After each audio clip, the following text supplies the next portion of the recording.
ಕೇರಳ ಗಡಿಭಾಗದಿಂದ ಪ್ರಯಾಣಿಕರನ್ನ ಹೇರಿಕೊಂಡು ಆಗಮಿಸುತ್ತಿರುವ ಬಸ್ಗಳು ಕೇರಳ ಕರ್ನಾಟಕ ಗಡಿಯಲ್ಲಿರುವ ಕರ್ನಾಟಕದಲ್ಲಿ ಪ್ರಯಾಣಿಕರನ್ನ ಇಳಿಸಿ ಟೋಲ್ಗೇಟ್ ಪಕ್ಕದಲ್ಲಿ ನಿಲುಗಡೆಯನ್ನ ನೀಡುವುದನ್ನು ಪ್ರತಿಭಟಿಸಿ ವಿವಿಧ ರಾಜಕೀಯ ಪಕ್ಷಗಳ ಹಾಗೂ ಸ್ಥಳೀಯ ವ್ಯಾಪಾರಿಗಳ ಮುಂದಾಳತ್ವದಲ್ಲಿ ಪ್ರತಿಭಟನೆ ನಡೆಸಿದರು. ಎಲ್ಲ ಖಾಸಗಿ ಬಸ್ಗಳು ಕೊರೋನಾ ಲಾಕ್ಡೌನ್ಗಿಂತ ಮೊದಲು ಯಾವ ರೀತಿಯಲ್ಲಿ ಯಾವ ಸ್ಥಳಗಳಲ್ಲಿ ನಿಲುಗಡೆಯಾಗುತ್ತಿತ್ತೋ ಅದನ್ನೇ ಮುಂದುವರಿಸಬೇಕು ಎಂಬ ಬೇಡಿಕೆಯನ್ನ ಮುಂದಿಟ್ಟು ಪ್ರತಿಭಟನೆ ನಡೆಸಿದರು.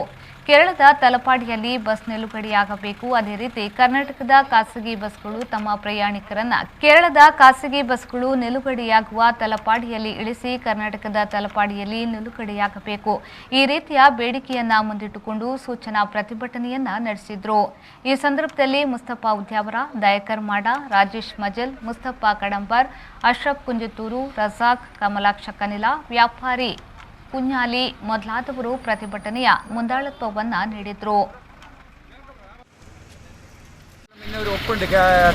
കർണാടക കളക്ടർ കേരള കളക്ടറായിട്ട് 42 മുകളിൽ വന്നിട്ട് ആളെ ഇറക്കിയിട്ട് താഴെ പോകാനും നമ്മളെ കേരള ബസ് ആളെ ഇറക്കിയിട്ട് മുകളിൽ വരാനും ആ നിബന്ധന തെറ്റിച്ചിട്ടുണ്ട്. ഇപ്പോൾ 2 കൊല്ലമായി ഇങ്ങനെ പ്രശ്നം നടക്കുന്നു. ഇപ്പോൾ 8 മാസമായി കൊറോണ ടെസ്റ്റ് എന്ന് പറഞ്ഞിട്ട് ഓരെല്ലാം താഴെ പോയിട്ട് കേരള ബസ്സും എല്ലാം താഴെ ഉണ്ടായിരുന്നു. ഇപ്പോൾ കൊറോണ തീർന്ന് എല്ലാം തീർന്ന് കാസർഗോഡ് മാംഗ്ലൂർ ഓപ്പണായി. എന്നിട്ടും നമ്മൾ ബസ് താഴെ പോയിട്ട് നിൽക്കുന്നു. 42 മുകളിൽ വരുന്നതിനെ അവർ മുടക്കുന്നു. അതുകൊണ്ട് മുമ്പ് എങ്ങനെയുണ്ട് അതുപോലെ ഒരു സമാധാനപരമായിട്ട് എല്ലാവർക്കും ബുദ്ധിമുട്ടില്ലാതെ സ്റ്റുഡൻസിനെല്ലാം ബുദ്ധിമുട്ടില്ലാതെ മറ്റ് ഒന്നും ആക്കി തരണം സാർ. അത്ര തന്നെ നമുക്ക്